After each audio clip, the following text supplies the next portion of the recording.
Para quem está chegando, então, muito bem-vinda, muito bem-vindo, né, para a nossa conversa de hoje, que é de um tema, né, de um grande interesse da minha parte. Eu sou pesquisadora na área, né, que é tanto do trabalho do Dabrowski, como também, mais especificamente, da superestabilidade, e ela aplicada ainda mais delimitadamente na superdotação.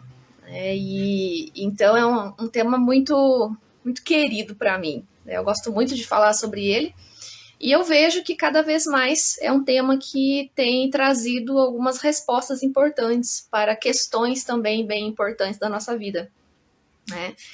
Bom, e hoje então, né, é uma live que ela já estava marcada o mês passado, mas ocorreram imprevistos que eu precisei desmarcar.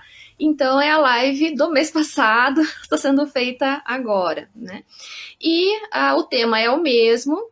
Eu deixei aqui guardada as perguntas, as dúvidas que surgiram, né, que foram colocadas no post, lá no post do mês passado, para a gente poder estar conversando aqui.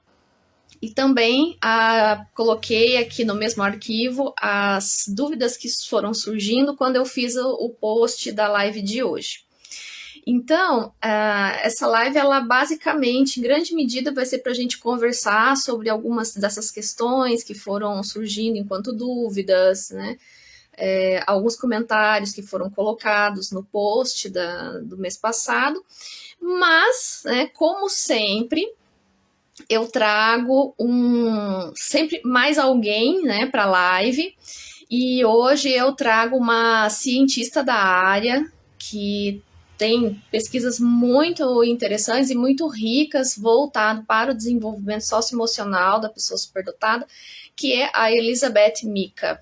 Não sei se vocês já ouviram falar dela, mas ela é uma autora que trabalha bastante também dentro da perspectiva do trabalho do Dabrowski. Ela trabalha muitas questões socioemocionais, né? Então é uma autora que faz parte aí das minhas leituras, uma vez que nós pesquisamos coisas muito parecidas, né? Muito próximas. E tem um texto dela, tem um artigo, que inclusive é um artigo que eu fiz um post hoje, mais cedo, aqui no Instagram, né? Falando sobre o que é importante, né, a gente conhecer ali em relação à sobreestabilidade.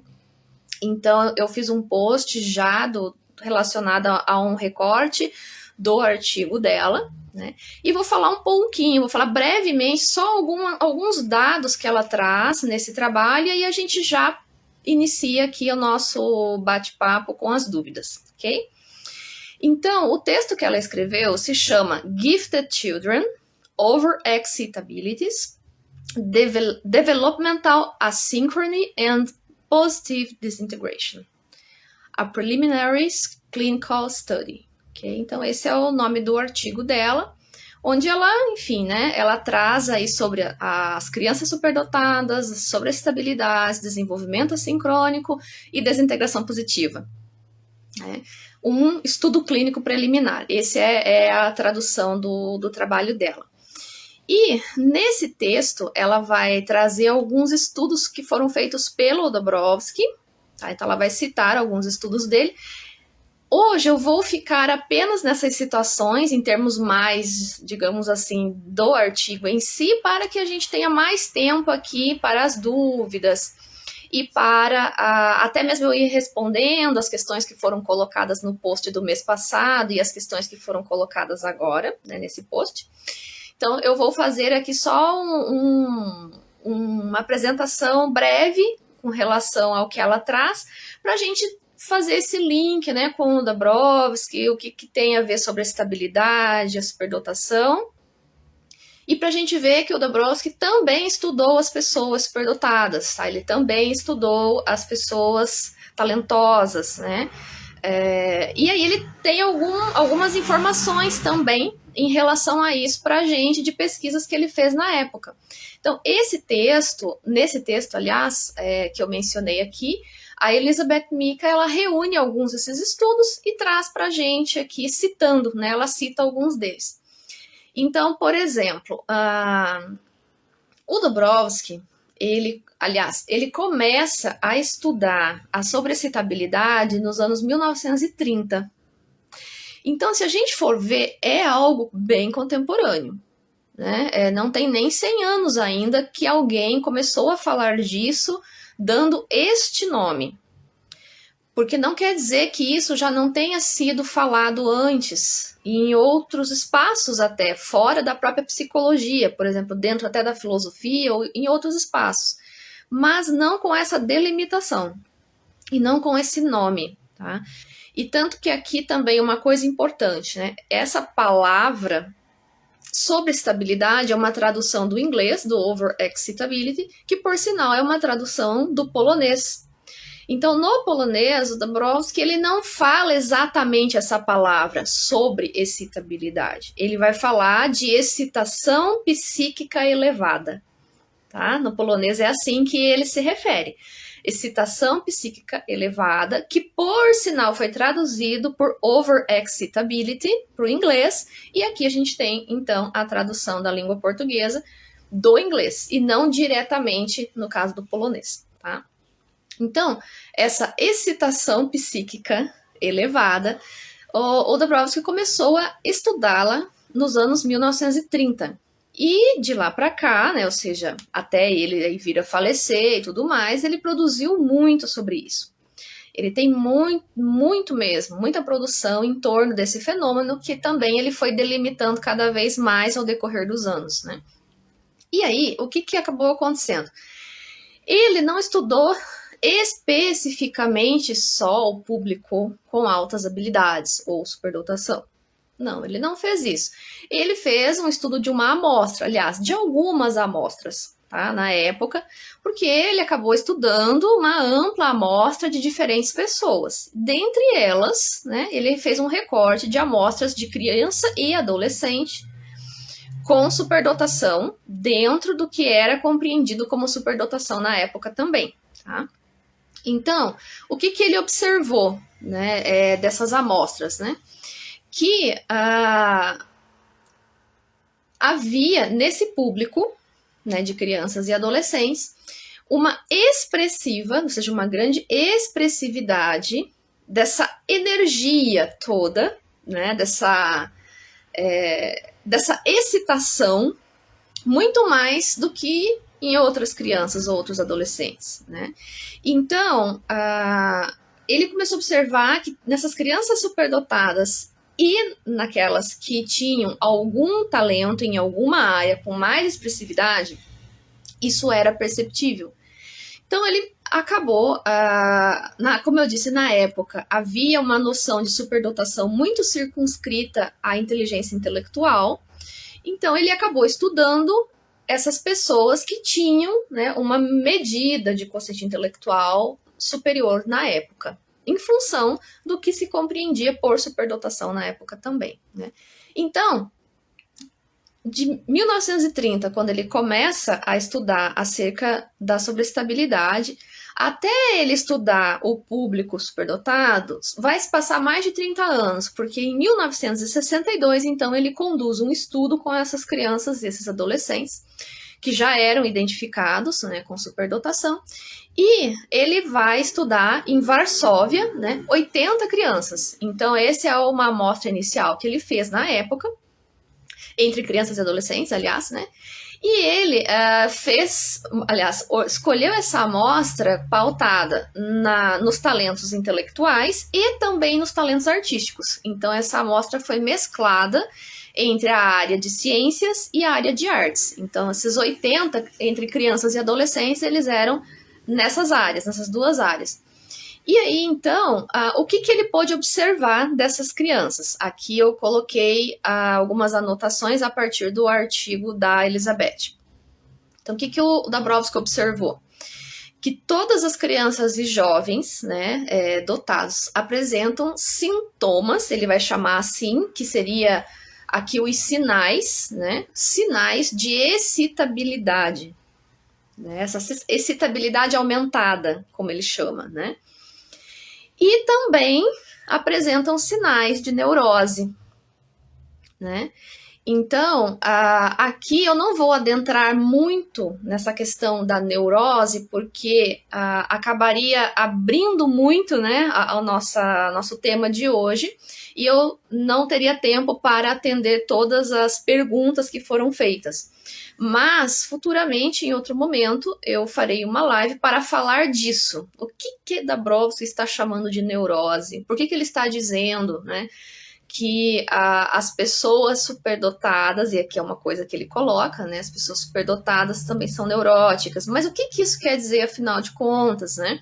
Mas hoje eu não adentrarei nisso em função do nosso tempo, mas vai ficar esse tema para um outro momento, para ser melhor aprofundado, ok? Então, o que mais que o Dabrowski observou nessa amostra de 80 crianças e adolescentes, entre crianças e adolescentes, né? Que, então, a presença dessa excitabilidade psíquica aumentada, ou seja, essa sobre-excitabilidade, né, ela então vem junto com a neurose, isso também ele observou, né, que isso é muito comum, era muito comum nesse grupo, né, nessa amostra. E o que mais? Tem mais coisas, né, que essa psiconeurose, né, ela se mostra a partir também de um desenvolvimento, né? Ou seja, então, aqui o Dabrowski ele vai olhar muito mais como um desenvolvimento do mundo interno daquela criança, daquele jovem, tá? Então, ele vai associar a questão da neurose com o desenvolvimento. Em outras palavras, de forma muito simplificada, claro que é mais complexo que isso, mas de forma um pouco mais simplificada, a neurose por si, ela é um próprio indicativo de desenvolvimento humano, tá? Mas aqui falando de forma muito superficial sobre isso, como eu disse, demandaria uma outra live só para falar sobre isso de forma mais aprofundada, para a gente poder compreender melhor o que o Dabrowski está querendo dizer. Mas, e aí, o Dabrowski vai chamar, ele vai ter uma palavra que ele chama de dinamismos, né? Ele vai dizer que existem dinamismos internos que vão se movendo, ou seja, esse organismo ele vai internamente se modificando, se movendo, e esse movimento, que é o que vai permitir o desenvolvimento, tem como um ponto de partida a sobreestabilidade. Então, ou seja, a sobreestabilidade é um fenômeno crucial para o desenvolvimento humano. Se não houver sobreestabilidade, o organismo não se desenvolve. Tá? E a neurose é sinal também de desenvolvimento, tá? Para o Dabrowski.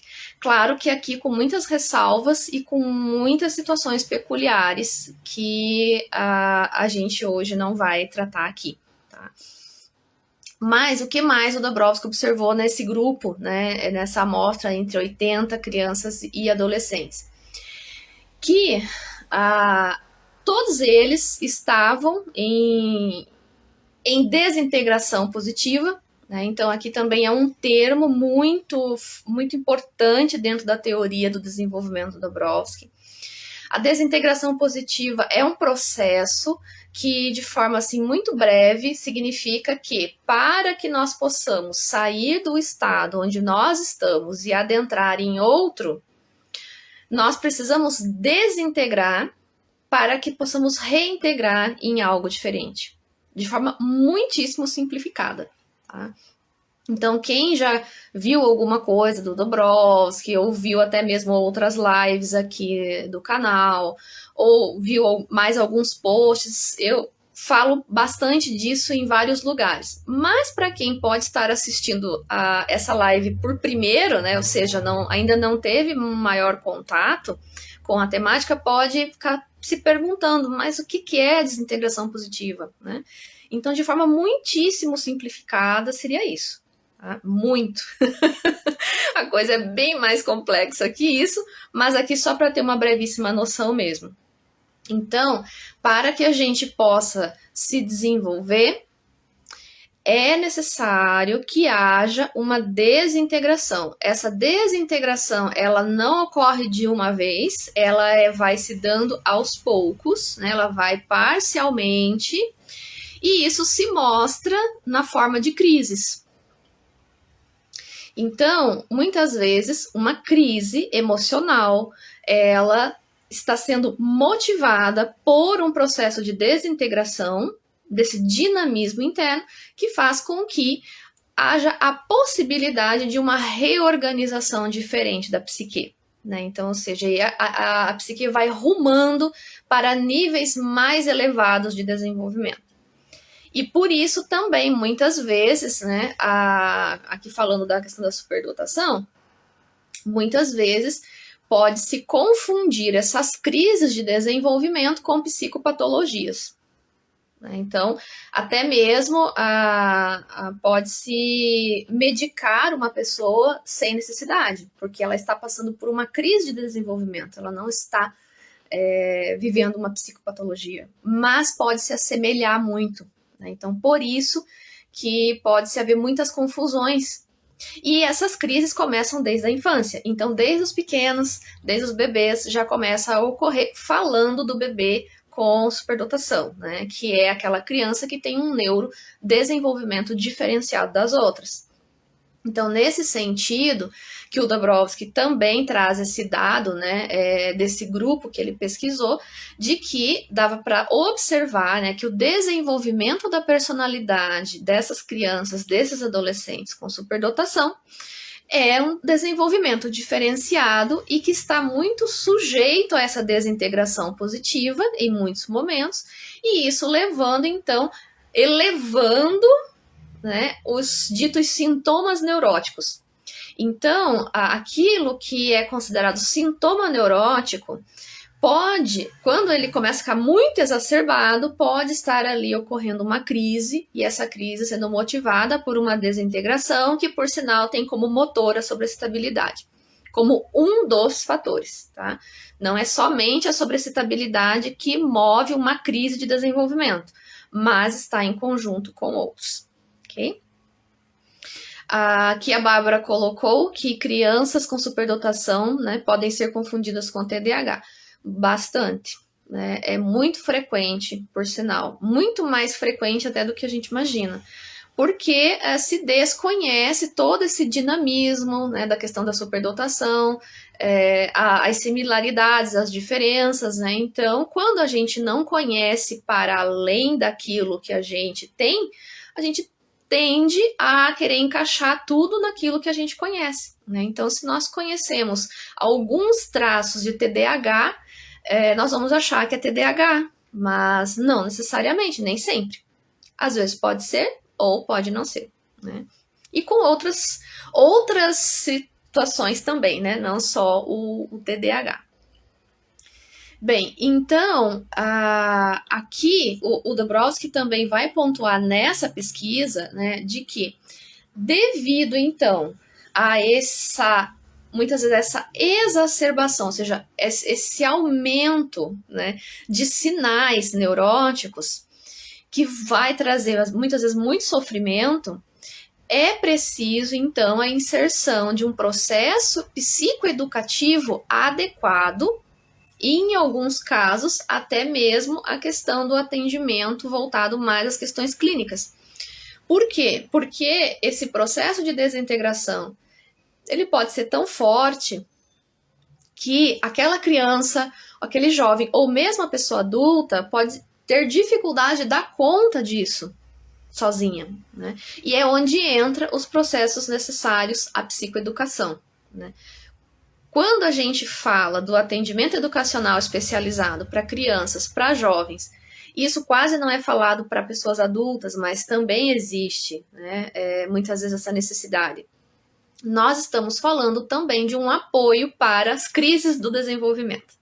Então não basta somente fazer enriquecimento curricular, né? Não é somente fazer isso, por exemplo. Né? Quando se fala de superdotação, se volta muito para essas medidas psicopedagógicas, por exemplo, de enriquecimento de conteúdo. É importante? Sim, claro que sim, mas não é só disso que a gente está falando quando fala de atendimento da pessoa neurodivergente. Ela precisa de muito mais do que isso. Né? Ela precisa de auxílio para lidar com o seu desenvolvimento, que é muito intenso, né? que extrapola muitas vezes os seus recursos para conseguir manejar, tá? Bem, e por fim, então, um outro ponto que o Dabrowski coloca nesse estudo, né? Ele diz que quanto menor, olha que interessante, quanto menor o nível de desenvolvimento da personalidade e da inteligência, e aqui eu quero fazer um adendo das inteligências, né? Aqui o Dabrowski está se referindo somente à inteligência intelectual, mas aqui eu quero acrescentar as outras também, né? As demais inteligências. Ele vai dizer que mais simples, né? E mais iniciais, mais, ele usa até o termo primitivo, né? Mais primitivas são aliás, mais primitivo é o modo como essa pessoa se relaciona em sociedade e se relaciona com ela mesma. Então, ou seja, né, quanto mais a gente tem quanto mais a gente tem de sobrecitabilidade, mais a gente vai ter propensão a rupturas, né, no caso de desintegrações, e mais a gente vai ter um organismo funcionando para se aprimorar. Aqui em linhas muito gerais. Isso aqui é bem no geral mesmo, porque existe casos e casos, tá? Por exemplo, o Dabrowski vai falar da desintegração negativa, que é um outro processo, que em vez do organismo avançar, ele regride. Tá? Então, existe muito mais coisas aí quando a gente fala de desintegração e presença de sobrecitabilidade. Aqui é só uma apresentação muito geral. Tá? É quase que uma introdução da introdução do tema. Né? Bem, aqui temos uma questão. A Esther coloca o seguinte: seria a superexcitabilidade apenas uma superior percepção do ambiente? Não, não é só isso, Esther. Também, tá? Eu diria que é também, mas não. A sobreexcitabilidade ou a superexcitabilidade, né? Ou a hiperexcitabilidade, aqui são todos sinônimos, ela tem a ver com o funcionamento do organismo. O organismo funciona biologicamente diferente. E aí vai ter como efeito uma percepção ampliada, compreende? Então não é meramente uma percepção, é um organismo inteiro funcionando de modo diferente, de forma mais excitável, né? E isso vai se mostrar daí em diferentes áreas, né? Enfim. Mas a percepção é um dos elementos, é um dos fatores que sim, é claro que se eu tenho uma percepção mais refinada, mais ampla do meu ambiente, isso vai me gerar muito mais estímulo para minha consciência processar, sem sombra de dúvidas, né? Sim, mas não é só isso, né? É algo, diria, mais profundo ainda, né? E aqui, pessoal, só rapidamente eu quero só mencionar mais um estudo que a Elizabeth coloca no trabalho dela, que o Dabrowski também fez uma pesquisa com uma outra amostra de 175 crianças e jovens, jovens da Polônia e do Canadá, então aqui ele fez em 2 países, né? E aí ele observou que 85% desse público apresentou diferentes formas de sobreestabilidade. Aliás, diferentes tipos, né? E também formas de sobreestabilidade e também de neurose. Então, ou seja, a neurose aqui está junto, né? Ela é parte ali, integrante de tudo isso, né? Bom, e aí, outra coisa também. Aliás, um outro estudo muito legal que o Dabrowski fez foi que ele não estudou somente pessoas assim vivas, né? Ele estudou biografias também. Então, ele estudou 200 biografias de pessoas com alguma eminência em diferentes áreas, ou seja, 200 pessoas que produziram algo eminente para a sociedade em diferentes áreas. E o que ele observou? Nas biografias, 97% delas, ao falar da vida, né, dessas pessoas, aparecia a sobreestabilidade em 97% das biografias. Então, e aqui ele fala principalmente a sobreestabilidade emocional, a imaginativa e a intelectual. Então, são estudos diferentes, né, com diferentes populações e que trazem aí resultados muito interessantes, né? E são estudos replicáveis, né? Nós podemos fazer esses estudos hoje, replicar o modo como eles foram feitos e ver o que é que nos traz hoje, né?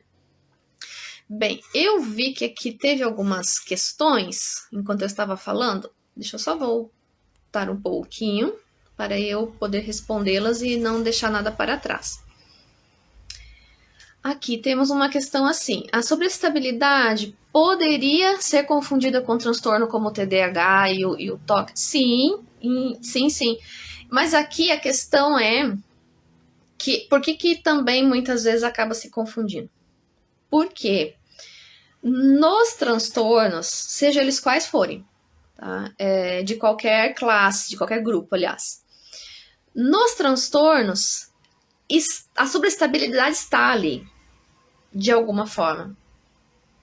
Porque é um organismo que está de forma elevada, né, mais elevada que os outros, excitável. Então, a sobreexcitabilidade, ela faz parte do desenvolvimento humano. Então, ela está presente na superdotação, ela está presente no que se chama de transtornos, porque parece que o transtorno é uma coisa separada da pessoa, né? Tipo, eu tenho transtorno, não tenho transtorno, assim como aí eu tenho essa blusa ou eu não tenho, mas não, é o próprio organismo ali funcionando daquela forma naquele momento. Então, e por isso o Dobrowski, ele relaciona a sobreestabilidade à neurose, porque é na neurose, enquanto uma estrutura, pensem como se fosse um prédio. Quando a gente fala em neurose, faz de conta que fosse um prédio. Esse prédio tem uma estrutura. Então, a neurose é essa estrutura que funciona de uma determinada maneira. A sobreexcitabilidade é parte dessa estrutura também. Está ali, na estrutura, constituindo essa estrutura, né? Então, por isso que o Dobrowski fala tanto da sobreestabilidade, que está muito ali junto com a neurose. Porque a pessoa neurótica, na sua estrutura, ela funciona de uma forma mais excitável, né? Ou seja, ela já tem uma excitabilidade mais destacada. No caso, por exemplo, da pessoa superdotada, ela tem isso mais elevado ainda, tá? Então é um nível maior ainda. Então, quando a gente fala de sobreestabilidade, uma coisa que muitas vezes pode gerar uma dúvida, ela não é exclusiva da superdotação. Tá? Não é uma exclusividade da superdotação. Ela está presente na vida como um todo, em níveis diferentes, porque é uma questão de desenvolvimento humano. O que se percebe? Que na pessoa superdotada, por ela ter um funcionamento neurodivergente, ou seja, a estrutura dela é diferente, né? Esse prédio, né, que eu usei aqui de metáfora, ele tem uma estrutura diferente, então isso se expressa com mais intensidade. E que também ocorre em outras situações. Então, seria, por exemplo, muitíssimo importante estudar sobre excitabilidade no público com TDAH, no público com TEA, no público com N outras condições de neurodesenvolvimento, para a gente poder, inclusive, fazer estudos comparados, né? O público com a superdotação, o público com TDAH, o público com outras N condições. Porque como é componente de desenvolvimento humano, vai se mostrar em diferentes formas, né? Vai se mostrar na superdotação, vai se mostrar no TDAH, vai se mostrar no TEA, vai se mostrar em outros ditos transtornos também, de outras ordens, ou seja, aqui de outros grupos, né? E que faz com que a vivência seja muito intensificada, né? Então, isso também é uma coisa importante, né? Para a gente não tratar sobre a estabilidade como se ela fosse exclusiva na superdotação. Porque ela é componente do desenvolvimento humano, como um todo, né? Deixa eu ver aqui se temos mais alguma questão. Aqui. Existe alguma pesquisa ocorrendo atualmente sobre a superestabilidade? Bom, eu não saberia dizer alguém fora eu, no momento. Eu espero que tenha, mas eu não tenho conhecimento agora para dizer se tem mais alguém fazendo pesquisa. Eu pesquiso sobre estabilidade já tem alguns anos e tenho algumas pesquisas em andamento. Inclusive, muito em breve nós vamos, digo nós, porque eu estou organizando uma obra, né, um livro com um grupo de autoras e autores que nós vamos, inclusive, inserir a pesquisa de sobreestabilidade também nessa obra. Tá? Então, muito em breve já vai estar disponível a pesquisa. Ela, digo, para a coleta de dados. Tá? Nós vamos pesquisar crianças e adolescentes. Vamos ter uma plataforma onde ela vai ser disponível para qualquer pessoa que queira participar, que tenha, seja filho, filha, professores também vão poder participar, profissionais da saúde, que vão responder, né, a pesquisa pensando numa criança ou num adolescente. Tá? Então, muito breve, a gente já vai estar divulgando essa plataforma de pesquisa para que venha a constar aí no livro que vai ser lançado no ano que vem.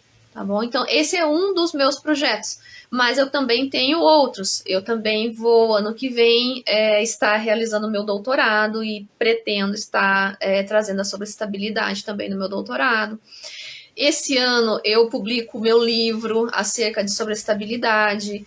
Tem um artigo também que está sendo avaliado por uma revista que muito em breve vai ser publicado. Então, assim, eu tenho vários projetos, vários trabalhos em relação de pesquisa nesse tema, mas outras pessoas, nesse momento, eu não saberia dizer se tem mais alguém desenvolvendo alguma coisa assim mais delimitada. Se tiver, eu também quero conhecer, né? Também quero saber o que mais estão fazendo ou enfim, né, buscando aí nessa área. Aqui temos mais uma questão. A Tatiane perguntou: bipolaridade, borderline também pode confundir? Sim. Sim, sim. A própria questão da oscilação de humor, né, e tudo mais, pode confundir quando não há uma avaliação mais apurada, né, uma avaliação mais detalhada dessas questões todas. Deixa eu ver aqui se tem mais alguma questão. Aqui, a Giane pergunta o seguinte: qual a diferença entre sobreestabilidade e transtorno opositor desafiador? É possível apresentar os dois juntos com a superdotação, né, com as altas habilidades? Bem, transtorno, seja ele qual for, é uma condição complexa onde existe uma série de fatores que tem tanto em origem quanto depois em manifestação. Então, o transtorno opositor desafiador, ele vai ter todo vamos dizer assim, uma quantia, né, uma lista, vamos dizer assim, de indicadores que vai compor um quadro tal, né, com determinados comportamentos emitidos a partir disso. Sobreexcitabilidade é um componente de desenvolvimento. Então, a sobreestabilidade está na estrutura daquela pessoa e ali, a partir disso, junto com um monte de outras coisas, né, um monte de outros elementos de estrutura, formam não só o desenvolvimento, mas formam como se fosse um elemento único daquela pessoa. Então, aquela pessoa, ela funciona daquela forma única. Então, aqui tentando responder, né, de uma forma mais geral, até para que eu possa, né, também fazer outros links. Um transtorno, aqui no caso pode ser o transtorno opositor desafiador ou qualquer outro, ele é uma condição que envolve uma série de fatores, como eu disse, é uma lista de coisas que vamos organizando para ver se aquilo se mostra ou não, né, ou em que medida se mostra, que se remete, sim, a um funcionamento, né, um modo de funcionar daquele organismo naquele momento. A sobreexcitabilidade, ela é um componente mais profundo, vamos dizer assim, que está lá na base do desenvolvimento. Então, ela pode se mostrar enquanto um âmbito mais amplo de desenvolvimento em diferentes condições. Então, eu posso ter a pessoa superdotada, né, que na sua estrutura tem ali o funcionamento com esse elemento de sobreestabilidade. Eu posso ter uma pessoa, sim, com o transtorno opositor desafiador e ter também a sobreestabilidade ali no seu funcionamento. Eu posso ter o aqui mais famoso TDAH, né, ou o próprio TEA, ou N outras situações, como, por exemplo, a bipolaridade, o borderline. Então, são diferentes expressões, né, que na sua estrutura pode estar presente, sim, em medidas diferentes, vamos dizer assim, o elemento que é a sobreestabilidade. Como eu disse, ela não é exclusiva da superdotação, né? Agora, eu acho que basicamente, se a gente for pensar em âmbito geral da diferença, é essa. Enquanto a sobreestabilidade é um componente de desenvolvimento, né, um transtorno é um modo de funcionamento daquele organismo que pode ser transitório, ou seja, eu posso ter por um tempo determinado transtorno, a depender do transtorno, ou ele pode ser ao decorrer de toda a vida. Então, aí vai depender também de cada tipo de transtorno. Pessoalmente, eu não gosto muito de usar essa palavra, porque parece que já se remete à doença, né? Ou algo assim. E eu absolutamente vejo o transtorno de uma maneira muito diferente do que seja uma patologia, né? Mas, enfim, por falta de uma palavra melhor que essa, a gente vai usando essa por enquanto. E o que eu quero dizer com transitório, né?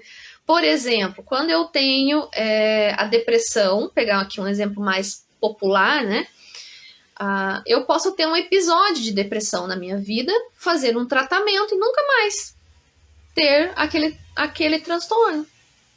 Então, ou seja, é transitório, né? A depender do tipo da depressão, porque também tem vários tipos de depressão, né? Depressão não é uma coisa só, existem diferentes tipos. Então, eu posso ter um episódio. Então, eu tenho aquele transtorno naquele momento. Ou eu posso ter, por exemplo, no caso borderline, já é um transtorno de personalidade, então já é uma coisa que é para a vida toda, né? Com variações do quadro, como a gente costuma chamar, né? Existem variações do quadro, com tratamento ou sem tratamento, enfim, uma série de fatores, mas eu não vou deixar de ser borderline. Não é como eu posso deixar de ser uma pessoa com depressão, né? Então é isso que eu quis dizer, com transtornos que são transitórios e transtornos que são permanentes, digamos, né? Aquilo faz parte da constituição da pessoa durante a vida dela. Então, tudo isso também eu preciso avaliar quando eu falo em transtorno, né? Tudo isso e muito mais coisas, né? Então, aqui, é possível apresentar os dois juntos, né? Sim, é possível, porque superdotação é condição de neurodesenvolvimento e o transtorno opositor desafiador é uma outra condição. É possível haver conjugação? Sim. Muito embora eu não tenha visto muitos estudos sobre isso propriamente ainda. Mas aqui a gente já vê um outro campo, né, de pesquisa muito importante e que falta mais estudos, falta mais, digamos assim, falta a gente conhecer mais sobre tudo isso, né? Temos aqui mais uma questão. A Tatiane perguntou: tem casos de crianças muito imaginativas e que conversam sozinhas, que médicos suspeitam de esquizofrenia. Como saber diferenciar? Bem, aqui é preciso fazer uma avaliação diagnóstica, clínica, para ver se existe outros traços indicando psicose, né? Porque a esquizofrenia é uma manifestação da psicose enquanto estrutura, né? Da mesma forma que eu falei da neurose como estrutura, a psicose também é uma estrutura. Então, a esquizofrenia, ela se manifesta numa estrutura psicótica e é preciso, então, uma avaliação clínica aprofundada para investigar se existem outros indicadores, aqui, numa linguagem um pouco mais clínica, outros sintomas, né, como sinônimo de sinal, para a manifestação da psicose como um todo, né, a partir da estrutura que aquela pessoa possa ter. né? Então, o fato de uma pessoa, seja uma criança, um jovem, um adulto, conversar sozinha, isso é insuficiente, completamente insuficiente para dizer que ali existe uma manifestação psicótica advinda de uma estrutura psicótica, né? Porque justamente, né, a sobreexcitabilidade imaginativa faz com que se sinta o mundo de forma muito mais intensa. E no sentir, a formação de imagens mentais também é muito mais intensa. Então, se eu recebo muito mais estímulo, se eu capto muito mais estímulo, isso gera muito mais imagens. E essas imagens, que aí a gente chama de imaginação, né? O imaginar, ela pode não só ficar aqui, né, dentro internamente, ela pode se expressar através da linguagem. Então, você pode ver uma criança falando sozinha, entre aspas, né, um adulto falando sozinho, mas ele está ali intensamente vivendo aquilo que está dentro de si, né? Então, a diferenciação disso vai depender aí de uma avaliação clínica aprofundada para ver se tem mais indicadores, mais sinais, né, que possam indicar um quadro psicótico, por exemplo. Tá?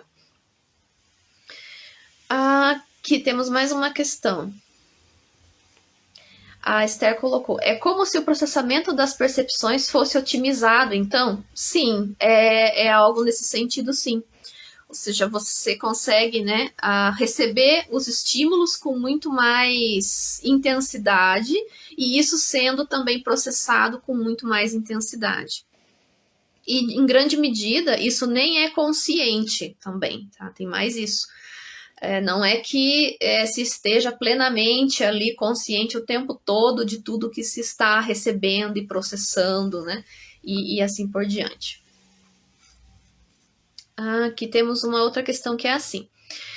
Como então diferenciar a sobreexcitabilidade nas altas habilidades de outras condições? Porque vejo muitas crianças com diagnóstico de TDAH ou TOC devido a características da sobreexcitabilidade. Bom, como que a gente diferencia? Conhecendo ambos os quadros. Ou pelo menos um deles bastante bem.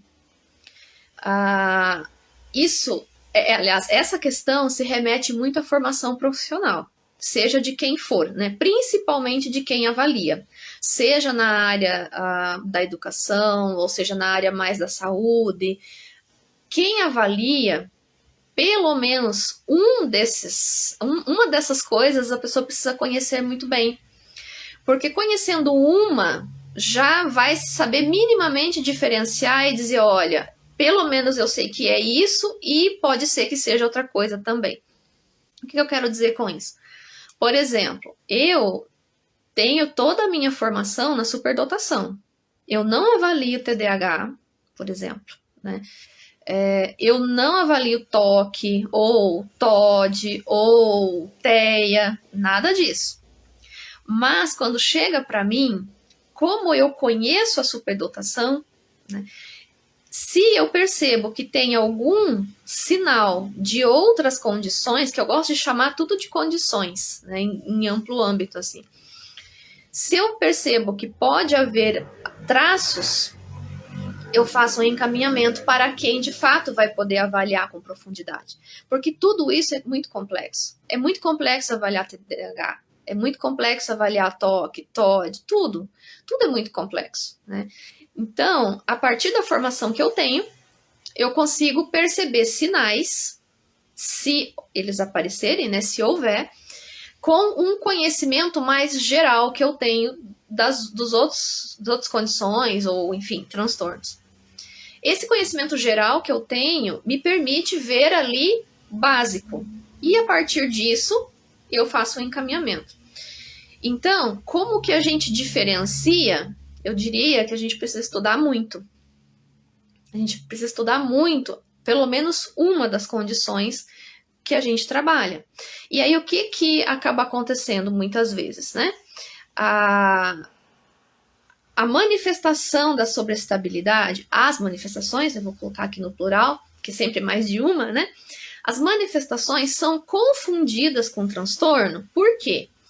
A sobreestabilidade está presente nos transtornos, mas, como teve uma pergunta anterior, né, uma pergunta muito pontual sobre isso, o que é uma coisa e o que é outra, né? Então, sobreestabilidade é um elemento constituinte da estrutura que faz com que essa estrutura se mova, né? Ela se desenvolva. Um transtorno é uma condição que está ali fazendo parte desse desenvolvimento naquele momento, ou pode fazer parte permanentemente, como eu dei o exemplo anterior, né? Por exemplo, dos transtornos de personalidade. São transtornos que vão seguir pela vida da pessoa afora. Outros transtornos, por exemplo, transtornos de humor, podem ter episódios transitórios. Então, são coisas diferentes. Aí sim, são coisas muito diferentes, mas que acabam sendo confundidas, e eu acredito que por falta de conhecimento, por falta de uma noção, às vezes, prévia, ali, inicial, de que, opa, pode ser outra coisa, que não só transtorno, propriamente, né? Porque o transtorno não basta ter 2, 3 características para dizer que é um transtorno. É preciso ter muito mais elementos para poder se dizer, olha, isso aqui é TDAH. Não basta a criança ser agitada para dizer que ela tem TDAH, né? Não basta isso. É preciso muito mais do que isso para que se possa dizer que haja um transtorno propriamente. E assim para qualquer outra coisa, né? Em qualquer outra situação também que a gente precisa ter muita cautela. Uma coisa que o Dobrowski fala em um dos seus textos, se eu não me engano, é um livro de 1964, que ele fala justamente que a avaliação de um transtorno, a depender do caso clínico, pode levar muito tempo. Então, ou seja, eu não vou avaliar um transtorno, muitas vezes, em uma consulta e vou dizer que a pessoa tem aquilo. Tem casos que são mais complexos e que é preciso um período longo de observação, de acompanhamento, para poder, de fato, se dizer se há transtorno ou se não há. Então, já nos anos 60 o Dobrowski já alertava para isso, né? Inclusive, ele fala nessa obra que tem casos que leva-se anos para se dizer se aquilo é transtorno de fato ou não. Porque é preciso acompanhar o desenvolvimento daquela pessoa para daí dizer se aquilo ali é de fato uma manifestação psicopatológica ou não. Então, ou seja, a coisa é muito mais profunda. Né? Para a gente dizer, né, que é porque a criança não para quieta, então tem TDAH, por exemplo. Né? Vai muito além disso. Né? Ou para qualquer outra situação. Aqui eu falo do TDAH porque ele é muito mais visível, né? Vamos dizer assim, é muito mais. E tá muito mais também, assim. Tá sendo muito mais mencionado, né? Enfim, do mesmo modo que temos que tomar o cuidado para, por exemplo, se eu digo que é TDAH e não for, isso é um erro muito grave em termos de diagnóstico clínico, porque isso tem implicações, isso tem consequências graves na vida da pessoa. Da mesma forma, se eu disser que não é TDAH e for, é igualmente um erro muito grave, porque também vai ter consequências muito negativas na vida da pessoa. Então, as duas situações requerem muito cuidado, muita sensibilidade, muito conhecimento de quem avalia.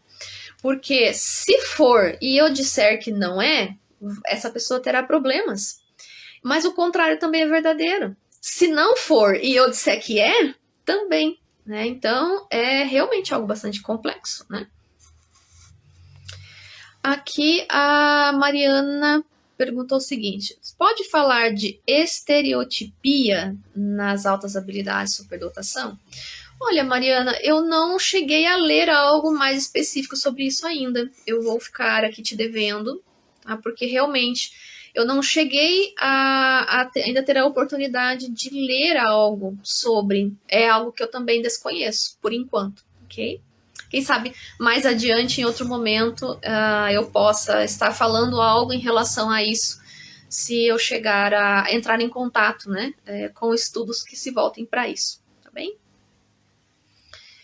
A Tatiane perguntou o seguinte: Então, seria imprescindível que todos os profissionais de saúde e educação entendam da sobressaltabilidade. Mas como diferenciar de outros transtornos? Eu diria que sim, né, que é uma coisa muito importante que profissionais compreendam minimamente, né, não precisam ser profundos especialistas sobre isso, mas minimamente, porque ajudaria muito o próprio trabalho deles, né, o próprio trabalho deles iria fluir melhor, eles iam ter mais facilidade no seu trabalho se tivessem o acesso a esse conhecimento. Então, eu acho que aqui, num primeiro momento, a gente precisa oportunizar acesso ao conhecimento, porque esse é um conhecimento que ele não foi produzido aqui, ele foi produzido em outro lugar, né? A gente depende de traduções, a gente depende de pesquisas na área. Então, primeiro passo, oportunizar contato ao conhecimento. Seja das formas que forem, né? Seja realizando uma pesquisa, publicando um artigo, escrevendo um livro, fazendo um curso, aliás, dando, por exemplo, um curso, fazendo live, enfim, N possibilidades a gente tem hoje. Então, eu acho que esse é o primeiro passo. Tendo isso, então a gente precisa de uma mobilização dizendo, olha, isso existe, isso é importante, isso impacta, né, a vida das pessoas, positiva ou negativamente, a depender de uma série de fatores. O que eu quero dizer com impacto negativo? Se eu tenho uma criança superdotada ou com outras condições, né, e ela enfrenta dificuldades na sua vida por questão do seu próprio processo de desenvolvimento e ela precisa de apoio, se ela não receber apoio, a vida dela vai ser muito mais difícil e ela pode desenvolver muitas questões que vão trazer sofrimento para ela. Então, é nesse sentido que eu quero dizer de impacto negativo. O impacto negativo, ele não se dá por si só, ele se dá quando falta atendimento, quando falta conhecimento sobre aquilo, né? Quando não se sabe o que fazer com aquela criança para resolver aquela questão que ela está apresentando. Então, é nesse sentido que aí o impacto se torna negativo. E, consequentemente, se eu ofereço aquilo que é possível oferecer, isso vai ter um impacto positivo. Então, conhecer é o primeiro passo, a partir das oportunidades que nós precisamos criar para que o conhecimento seja transmitido também, né? Porque a coisa que eu mais ouço, né? Nossa, eu nunca ouvi falar de sobressaltabilidade. Bom, mas nunca ouviu mesmo, né? A princípio, porque não é um conhecimento comum aqui no Brasil. Ainda não, eu espero que com os anos vá se tornando cada vez mais comum. E isso vá também chegando a outras áreas e vá chegando também a outros olhares, né? Porque aqui eu falo do ponto de vista e do olhar voltado para a superdotação, mas profissionais que trabalham com outras condições vão se beneficiar muito com esse conhecimento também, para identificar, para avaliar, para atender, né? Então, aqui quando você pergunta, né, Tatiane, como diferenciar de outros transtornos, essa diferenciação parte de um aprofundamento de cada quadro. Então, ou seja, o que é similar, o que é diferente. E, além disso, cada sujeito, ou seja, cada pessoa, dentro da mesma condição, ainda assim é singular. Então, quando eu falo de eu estudo a superdotação, eu trabalho com a superdotação, ou fosse o TDAH, ou fosse o TEA, ou qualquer outra condição, as pessoas são singulares. Eu não vou encontrar uma pessoa superdotada exatamente igual a outra, assim como eu não vou encontrar uma pessoa com TDAH exatamente igual a outra, que também tem TDAH, né? Então tem mais isso ainda, esse olhar que busca, eu acho que aí é um treino de olhar também, né? Como que a gente diferencia? A gente precisa de conhecimento, isso é a base, né? Conhecimento, a gente precisa de sensibilidade, porque também só conhecimento é insuficiente. A gente precisa de sensibilidade para olhar para aquele ser humano de forma única e compreendê-lo nas suas interrelações, né? Então, é algo complexo, mas eu acredito ser plenamente possível de ser feito. Dá trabalho, mas é possível, né? Aqui a Esther pergunta: a sobreexcitabilidade é modificável ao longo da vida? Sim, ela é modificável. Por quê? Porque ela não é uma coisa fixa que tá daquele jeito e a gente nasce daquele jeito e morre daquele jeito. Não. Isso muda porque é um elemento de desenvolvimento. Então, o próprio Dabrowski, ele fala da questão do que ele vai chamar de certa forma, ele fala que a sobreestabilidade também tem níveis. Então, por exemplo, se eu pego a sobreestabilidade do tipo emocional, né? Pego emocional. Eu vou ter um nível mais inicial dessa sobreestabilidade, depois eu vou ter um outro nível e vai por níveis. Então, em cada nível também vai afetar em diferentes comportamentos, que tem a ver com todo o desenvolvimento como um todo, aliás, tá? Então, sim, a própria sobreestabilidade, ela tem níveis de manifestação. Então, eu posso ter, e isso de fato é o que acaba acontecendo muito frequentemente, quando a gente avalia, né, a sobreestabilidade, por exemplo, na superdotação, que é a minha área, eu vejo, por exemplo, nas avaliações, isso é muito comum. A pessoa, por exemplo, a pessoa X tem a sobreestabilidade muito alta, intelectual e emocional. Aí ela tem uma sobreestabilidade alta imaginativa. E ela tem uma sobreestabilidade, por exemplo, mais mediana sensorial. E ela tem uma sobreestabilidade baixa psicomotora. Tá? Então, isso é variação. E varia de pessoa para pessoa. E varia a sobreestabilidade entre si, entre as suas áreas, né, os seus tipos, e varia dentro dela mesma. Então, ou seja, eu posso ter uma pessoa onde ela esteja manifestando o desenvolvimento dela naquele momento, uma sobreestabilidade emocional de um nível mais inicial, de maturidade, e outra num nível mais desenvolvido, ou seja, mais avançado. Então, ou seja, eu tenho essas mudanças todas ao longo da vida. Então, como eu costumo sempre dizer, uma avaliação, ela é uma foto que a gente tira naquele momento. E depois de um tempo, aquilo pode ter se modificado. Inclusive, sim, a questão da manifestação da sobreestabilidade. O organismo continua tendo sobreestabilidade, mas isso pode variar, né? É variável, sim, ao decorrer do tempo. A Leia pergunta o seguinte: quanto tempo leva para ter o diagnóstico das altas habilidades? Bom, isso vai depender muito de duas coisas. Vai depender de quem está sendo avaliado, ou seja, aquela pessoa, né? Vai depender da faixa etária dela e vai depender da forma como o profissional, a profissional ou a equipe, enfim, faz o processo. Então, nós temos diferentes caminhos para avaliar a superdotação, nós temos diferentes instrumentos, nós temos diferentes perspectivas teóricas para fazer isso. Então, vai depender de tudo isso para se dizer quanto tempo leva. Tá? E aqui, só para dar um exemplo, para ilustrar. Vamos imaginar aqui uma criança e a profissional, os profissionais que avaliam, tem uma média de 4 sessões para avaliar. Só um exemplo, junto com todos os outros instrumentos, né? Junto com entrevista com pais e tudo mais, entrevista com escola, etc. Mas vamos dizer que a criança, 4 sessões como uma média. Mas tem crianças que pode precisar mais, então vai levar mais tempo, né? Eu já vi profissionais que trabalham, por exemplo, com 8 sessões. Né? Então, vai depender muito. Não tem, assim, uma resposta específica e única, né? Para saber quanto tempo se leva para avaliar. Tá? Deixa eu ver se tem mais alguma questão aqui.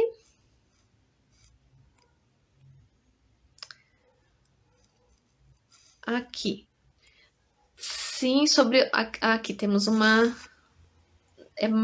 pedido para que eu fale um pouco sobre a estabilidade sensorial no TEA, se é possível comentar. Bem, Aqui eu vou fazer só um breve comentário, então, a questão da sobrecitabilidade sensorial no TEA. E tanto aqui é uma coisa muito interessante, né? Porque o TEA geralmente é uma condição que vem junto com o TPS, né? Que é o transtorno de processamento sensorial. É muito comum que venha as duas condições juntas. Então, se a gente pensar, a gente tem um organismo, né, que tem uma sobrecitabilidade sensorial mais aguçada, e junto a gente tem, por exemplo, o TPS, que é o transtorno do processamento sensorial, que aí já é uma coisa mais ampla, né, que tem aí várias outras questões envolvidas, e o TEA também, que também é outra condição que tem várias outras questões envolvidas. Então a gente junta tudo, vamos dizer assim, né? A gente junta tudo e tem um organismo muito único, né? Um organismo muito singular. Bom, eu não tenho tanto conhecimento de TEA assim. O meu conhecimento do TEA, ele é um conhecimento introdutório, né? Então, eu também não conseguiria falar mais, nem que eu quisesse, porque me falta muita coisa para saber sobre o TEA de um modo mais aprofundado. Aquilo que eu sei é o suficiente para o que a gente chama de diagnóstico diferencial quando se trata de área clínica, né? Ou seja, é para eu saber que, olha, aqui pode ter TEA ou pode não ter, né?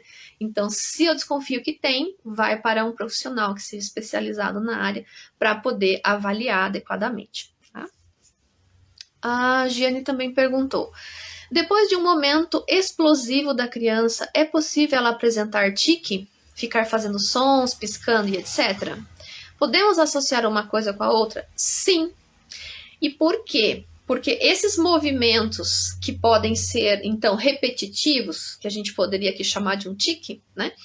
É uma forma de tentar dar vazão para a energia corporal. Então, sim, isso inclusive ocorre até com os adultos superdotados, muitas vezes, né? Alguns, não todos, mas sim, principalmente se a sobrecitabilidade psicomotora for muito alta.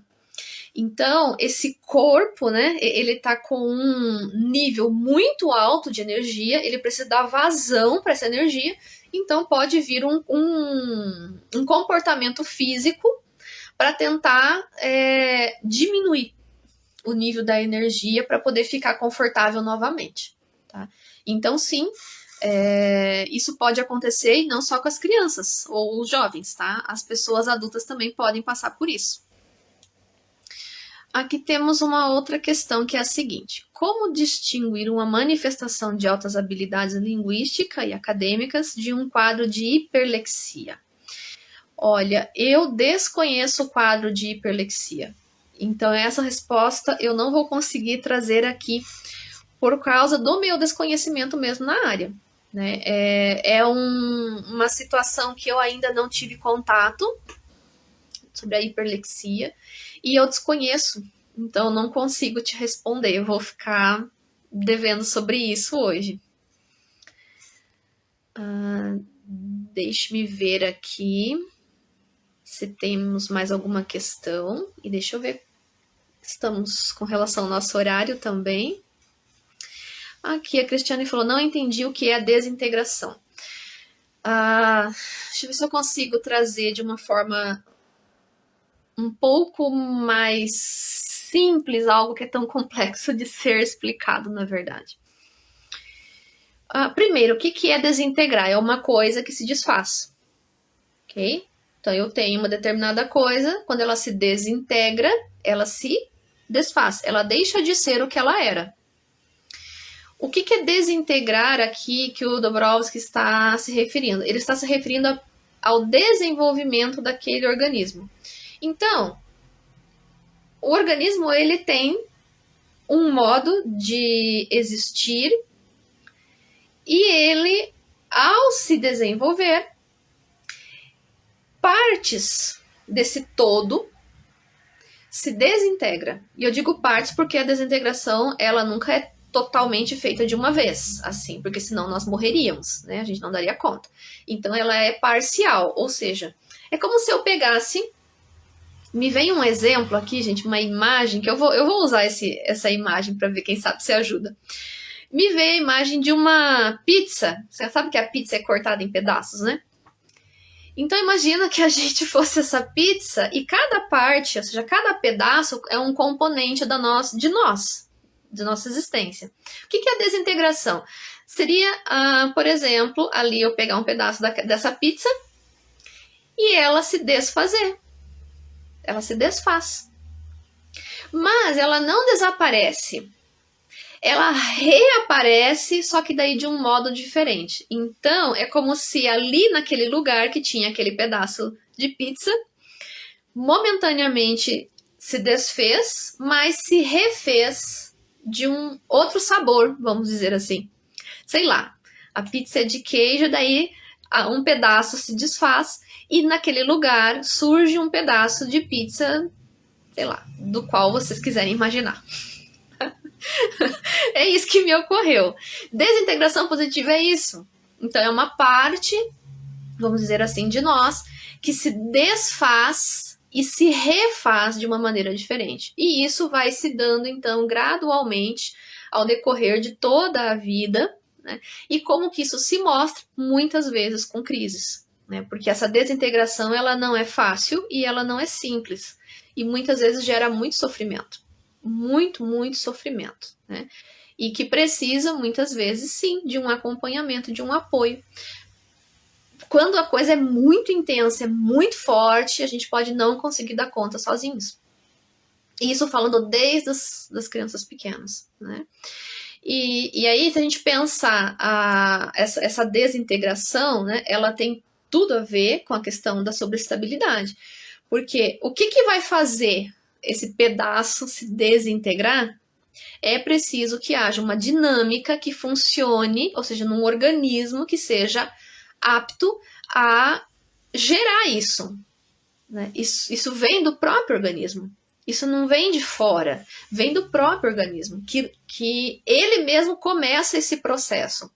E a sobreestabilidade é um dos fatores, que não é o único, tá, gente? Não é o único responsável, mas ele é um dos fatores preponderantes nesse processo de desintegração que vai fazer com que a pessoa saia de um estado, ou seja, de um nível de desenvolvimento e vá para outro mais avançado daquele que ela estava. Em outras palavras, é um processo de amadurecimento. Tá? Temos mais questões? Temos. Aqui. A próxima questão é: quais os tiques que existem na criança com altas habilidades? Bom, aqui eu acredito que devam ser vários. Quais exatamente eu não sei, porque eu nunca vi um estudo mais específico sobre isso, mas eu já vi muitas mães falarem de diferentes manifestações, né? Então pode ser praticamente qualquer um, né?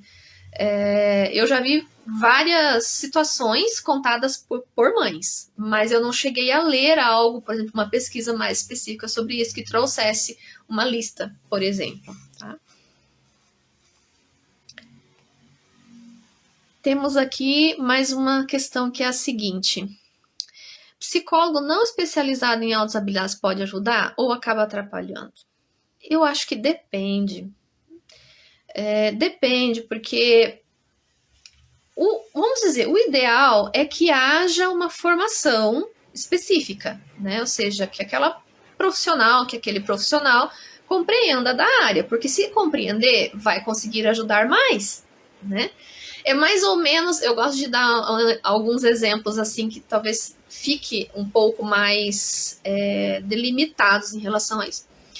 Se a gente tem uma dor no coração, a gente vai buscar um cardiologista. A gente não vai num médico de estômago. Assim como se a gente tiver uma dor no estômago, a gente não vai num médico que trata do coração. É mais ou menos isso, né? O médico que trata do coração pode ajudar no estômago? Pode, não quer dizer que ele não seja capaz de ajudar, ou vice-versa. Mas o ideal é que a gente vá num profissional que tenha mais conhecimento sobre aquela área. E na educação não é diferente, né? É a mesma coisa. Então, isso seria o ideal. Agora, quando isso não é possível, não quer dizer que um profissional que não seja especializado, ele não possa ajudar. Eu acredito que sim. Se o profissional tiver abertura para conhecer sobre o tema, porque ele vai precisar conhecer. Aí que está a questão. Eu acho que é aí que está a grande diferença entre profissionais. Porque a pessoa pode não entender do assunto, ela pode não conhecer, ela nunca estudou, ela, enfim. Assim como eu também não entendo de um monte de coisas, né? Aqui mesmo hoje, né, apareceu algumas coisas que eu não tenho estudo, eu não sei, né, eu não sei sobre aquilo. É a mesma coisa com os outros profissionais que não sabem sobre a superdotação. Mas a partir do ponto que aquele profissional ou aquela profissional recebe uma criança, um jovem, um adulto, com aquela condição, e ele quer atender, e ele quer conhecer, ou seja, então eu posso não saber nada sobre isso, mas eu quero ir atrás, eu quero aprender para eu atender melhor essa pessoa. Então aí a gente pode justamente estar com um profissional que, mesmo não entendendo, ele busca, ele vai atrás, mesmo que ele não se torne um especialista na área, mas ele tem interesse. Eu acho que isso faz toda a diferença, total diferença, né? Agora, se eu vou para um profissional que ele não tem abertura, ele não tem disposição, ele não se interessa pelo tema para atender, seja o tipo de atendimento que for ou para a idade que for, o que vai acontecer? Ele vai ter um olhar muito resumido sobre aquela condição. E aí sim, pode ser que ele não consiga atender todas as necessidades que ali emergem, porque ele não vai ter um conhecimento mínimo sobre. Né? Então eu acho que vai por aí. Não quer dizer necessariamente que a pessoa que não entende da área não vai poder ajudar, mas vai depender da postura dela perante essa situação nova, então, né? Nova para ela, vamos dizer assim. E eu digo isso porque, por exemplo, eu trabalho com muitos colegas fazendo parcerias, né? E é muito nítida a diferença, né, de profissionais que, por exemplo, nunca tiveram contato com a superdotação em algum momento, mas a partir do instante que tem aquela pessoa ali que está contratando o seu serviço e tem a necessidade, vai atrás e busca. Vai atrás de uma coisa, de outra, procura até mesmo buscar até supervisão. Né? Eu, por exemplo, trabalho com supervisão de profissionais, traz, né, para um outro colega que é da área, para aprender, para conhecer. Então, nesse caso, mesmo que a pessoa não seja especializada, mas ela está aberta. Então, isso vai fazer toda a diferença. Né? Eu acho que vai mais ou menos por aí, né, essa questão. Pessoal, eu estou vendo aqui que tem comentários, tá? Eu só não estou lendo os comentários em função do nosso tempo. Eu não estou lendo aqui, em público, eu quero dizer, tá? Mas eu estou vendo quando eu vou passando assim, estou vendo o que vocês estão comentando e estou me atendo às perguntas em questão aqui do nosso tempo, tá? Aqui temos mais uma questão. Qual a periodicidade necessária para as avaliações multidisciplinares? Depende de que tipo de avaliação, porque a avaliação de superdotação ela não precisa ser repetida, se ela for bem feita. Né? Ela não precisa ser repetida, a não ser em alguns casos específicos onde alguma área, alguma coisa não foi possível avaliar com profundidade. Então, aquela área específica pode demandar de ser avaliada mais para frente. Mas a superdotação em si como um todo, basta uma avaliação bem feita, né? Uma avaliação profunda, uma avaliação que nos responda o que a gente precisa saber. Né? Mas existem sim situações que pode ser necessário avaliar alguns aspectos um pouco mais adiante, se, por exemplo, principalmente falando de criança, se a criança está muito pouco desenvolvida em determinadas áreas, aí pode se deixar para avaliar um pouco mais adiante, sei lá, 6 meses, ali 1 ano, 2 anos, enfim, cada caso é um caso. Mas a avaliação, ela não precisa ser repetida, desde que ela seja bem feita. Né? Uma avaliação que não seja bem feita, aí é outro caso. Mas avaliações que trazem o que a gente precisa saber, ela não precisa ser repetida. Aqui. Tá, aqui temos mais uma questão que faz um link, uma ponte com essa questão anterior, que é a seguinte. Levei meu filho no neuro aos 3 anos após a leitura precoce. Ele apontou altas habilidades, superdotação e agora estamos terminando a avaliação neuropsicológica. É possível fechar laudo só pelo neuro? Se a pessoa tiver formação nas altas habilidades, sim, porque é alguém que conhece profundamente a área, né? Tem um conhecimento profundo da área. Eu gosto muito do trabalho em equipe, mas a gente sabe que nem sempre existe uma equipe ali disponível. Aquele profissional nem sempre trabalha com mais alguém, às vezes ele pode trabalhar sozinho também. Eu não vejo problema algum em trabalhar sozinho, mas é muito interessante quando também tem mais um olhar, né? Tem uma equipe com mais de um tipo de profissional, por exemplo. Se houver um neuro, se tiver uma psicopedagoga, uma pedagoga, uma psicóloga, psicólogo, enfim, né? Isso vai fazer com que a avaliação seja muito mais rica. Mas também não quer dizer que um profissional sozinho não seja capaz de fazer uma boa avaliação. Então, aqui, eu acho que a grande questão volta na formação profissional, né? Se esse profissional tem formação na área, né? E o quanto tem de formação também. Né? Então, acho que tudo isso faz muita diferença. E se é possível ou não, eu digo que sim, eu acho que é possível, mas desde que seja um profissional que tenha esse suporte teórico-técnico, né? Porque é teórico no sentido de conhecer e técnico no sentido de avaliar, né? Ou seja, por quais caminhos vai ser avaliada essa criança, que instrumentos vamos utilizar. Então, é sempre muito importante que haja uma multiplicidade de instrumentos, ou seja, não seja só um instrumento, seja vários instrumentos, de diferentes perspectivas. Né? Quanto mais, melhor, né? Ou seja, a gente vai ter uma avaliação mais rica. Mas, enfim, eu digo que cada caso é um caso e que vai depender muito mesmo do profissional e da profissional que está ali realizando esse trabalho. Né? Aqui, uma outra questão meu aluno com TEA e altas habilidades e com TPS pode ser sobre estabilidade? Não só pode, porque aqui a gente tem, né, como eu disse, a sobressetabilidade faz parte da estrutura, né, do desenvolvimento. Então, daí nessa estrutura a gente tem a condição de superdotação e a gente tem a condição do TEA, por exemplo, que pode ocorrer juntos, por sinal. Né? Então, sim, sem sombra de dúvida, né? Existe aí sim esse elemento perpassando, né, essa condição toda. Aqui.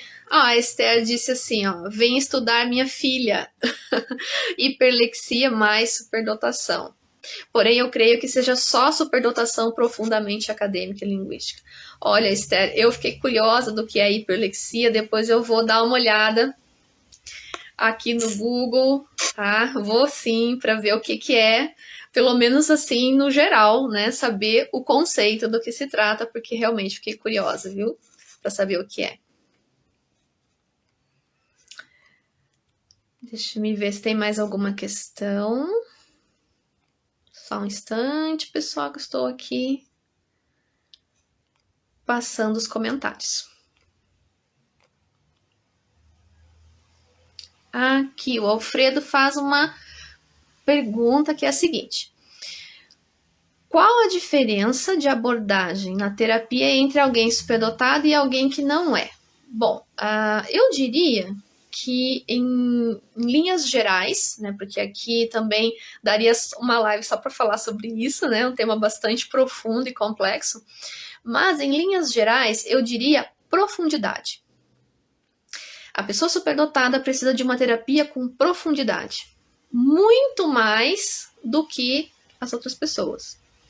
E isso também não é só uma questão quantitativa, né? Porque quando eu falo profundidade, se remete à intensidade, né?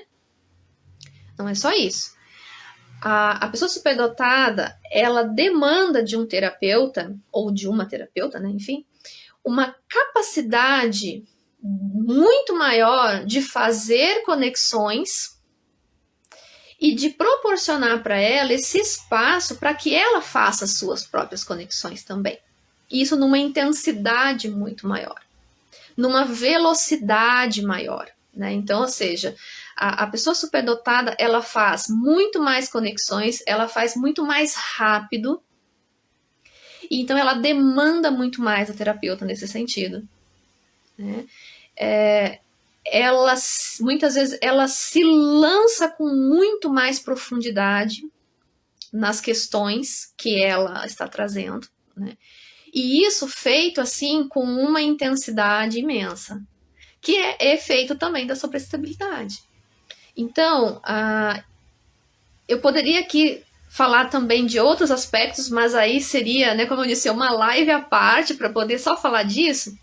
Mas eu diria que em linhas muito gerais, um ponto principal que eu observo é esse: profundidade, intensidade e capacidade do terapeuta em acompanhá-la no seu raciocínio e nos seus afetos. Porque aqui eu falei dessa questão até mais metacognitiva, né? Mas existe a questão emocional. A pessoa superdotada é muito intensa na terapia. Muito, muito intensa. Então, a terapeuta ou o terapeuta precisa ter suporte emocional em si mesmo e para si mesmo, para poder oferecer suporte à pessoa superdotada. Porque senão a pessoa não avança. A pessoa não avança. E não avança mesmo, ela estaciona. Tá? Então, o suporte afetivo e a questão do acompanhar a metacognição da pessoa superdotada na terapia, que é tudo mais, tudo com muito mais intensidade. Tá? Em linhas muito gerais, aqui respondendo a sua pergunta. Vamos ver, pessoal, se tiver mais alguma questão. Aqui. Como diferenciar o hiperfoco do TEA com essa profundidade na superdotação? Bom, basicamente, uma coisa que eu sempre coloco sobre a diferença do hiperfoco no TEA e do comprometimento com a tarefa na superdotação, porque parece, né, se confunde, parece a mesma coisa, mas não é. Né? Uma das grandes diferenças é que, no comprometimento com a tarefa, que esse daí é o nome que recebe na superdotação, né? O comprometimento com a tarefa é um grande interesse numa tarefa, enfim, num tema, numa área, e aquele interesse, quando ele é esgotado, ou seja, eu já estudei tudo que eu queria, eu já pesquisei tudo que eu queria, eu já sei aquilo que eu queria. Com muita facilidade, eu mudo o meu tema e o meu interesse. Isso pode durar, aí no tempo varia. Eu posso ter um super interesse por um dia numa coisa, eu posso ficar uma semana, eu posso ficar semanas, né? Depende muito. Mas no comprometimento com a tarefa, ao esgotar ali o interesse, eu mudo para outro interesse, enquanto pessoa superdotada. E o grande objetivo é a aquisição de conhecimento. Tá? Esse é o grande objetivo do comprometimento com a tarefa. Aquisição de conhecimento ou realização de uma tarefa também, que não necessariamente seja de aquisição de conhecimento, mas de produção de alguma coisa. Tá? Então, pode ser tanto um comprometimento com a tarefa voltado para a aquisição de conhecimento, ou para a produção de alguma coisa, seja de conhecimento, seja de outras coisas. Isso é comprometimento com tarefa. O hiperfoco no TEA, ele pode parecer isso, mas primeiro, ele tem uma origem diferente, né? E ele é muito mais uma necessidade da pessoa para ela se organizar internamente. Então, o que vai acontecer se eu mexer no hiperfoco de uma pessoa com TEA?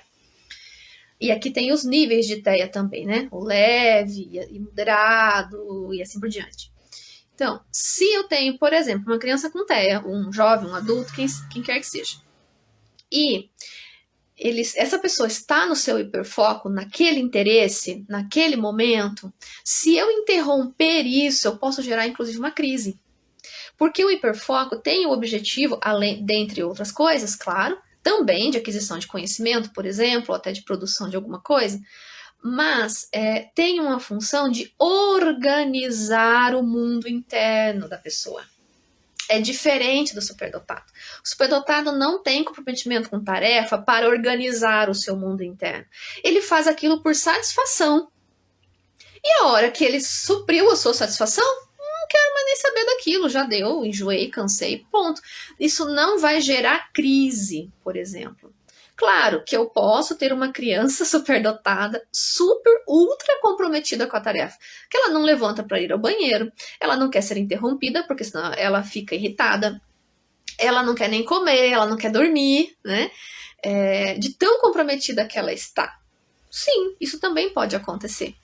Mas ali a base é diferente, né? A origem do comportamento é diferente. Não é com o intuito de organização interna, como no TEA. É com a intenção de ter ali uma aquisição de algo importante ou uma realização de algo importante. Né? Terminou aquilo? Terminou, vou fazer outra coisa. Né? A criança vai querer fazer outra coisa e tudo mais. Então, em alguns casos, na superdotação, se a criança for interrompida, né, no seu momento de comprometimento com tarefa, ela também pode ficar muito irritada, ela pode até mesmo ter até uma espécie de crise, se ela estiver muito, muito concentrada. Mas isso aí a gente vai precisar ver, cada caso é um caso, e como lidar, né, com essa criança, ou esse jovem, ou esse adulto, que está com um comprometimento de tarefa tão elevado ao ponto de ficar profundamente incomodada ou incomodado se for interrompido. Mas a finalidade, a origem é diferente e a finalidade é diferente quando se fala, comparando aqui com o hiperfoco do TEA, tá?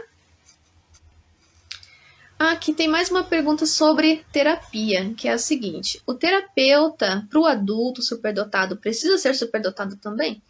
Eu acredito que não tenha que ser, né?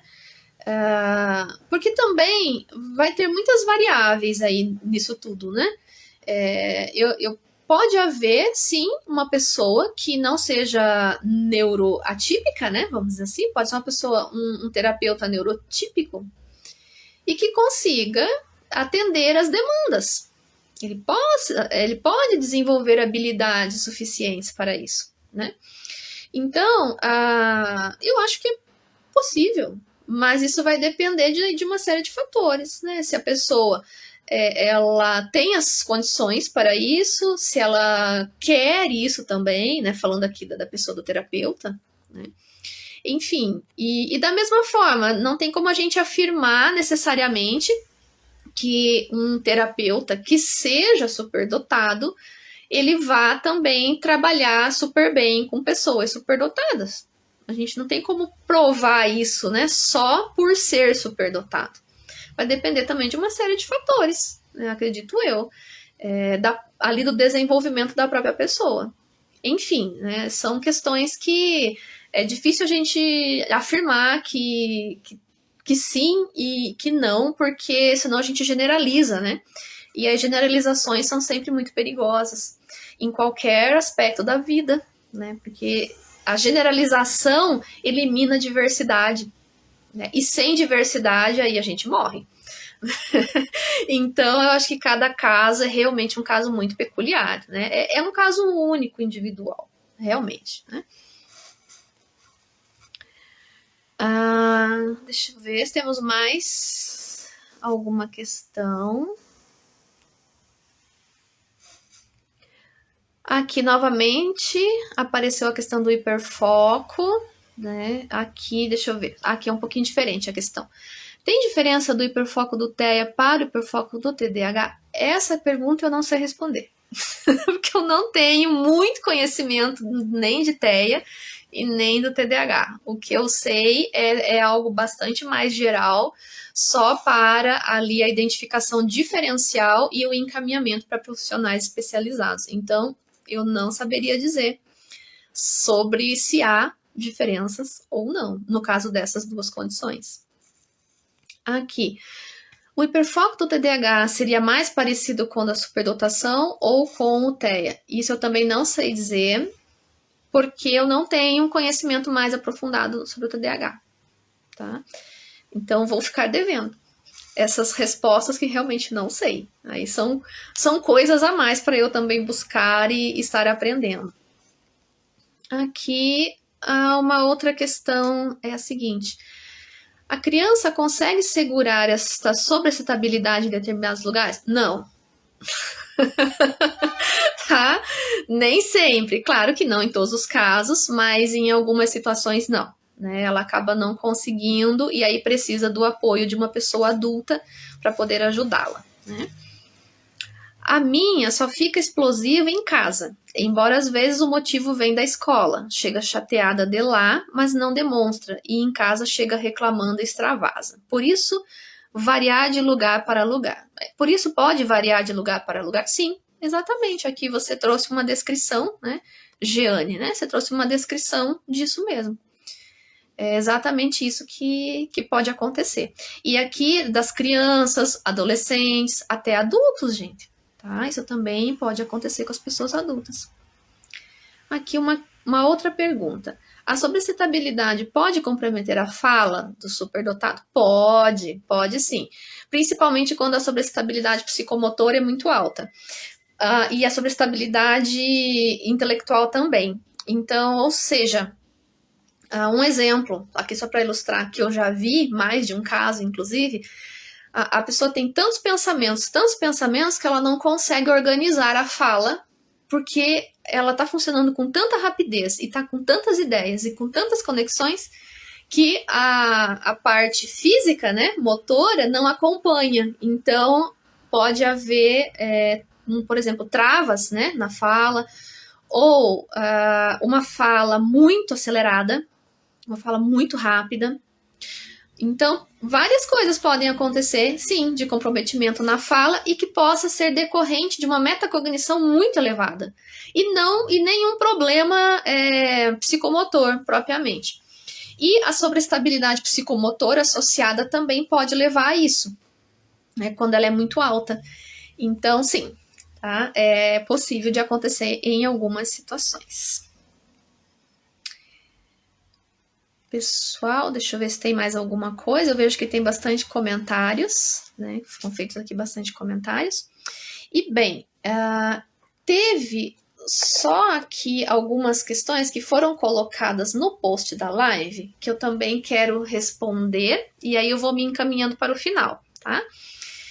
Que foram as seguintes. Uma das questões foi: as frustrações são mais intensas na situação da dupla excepcionalidade, por exemplo, quando tem altas habilidades e TEA?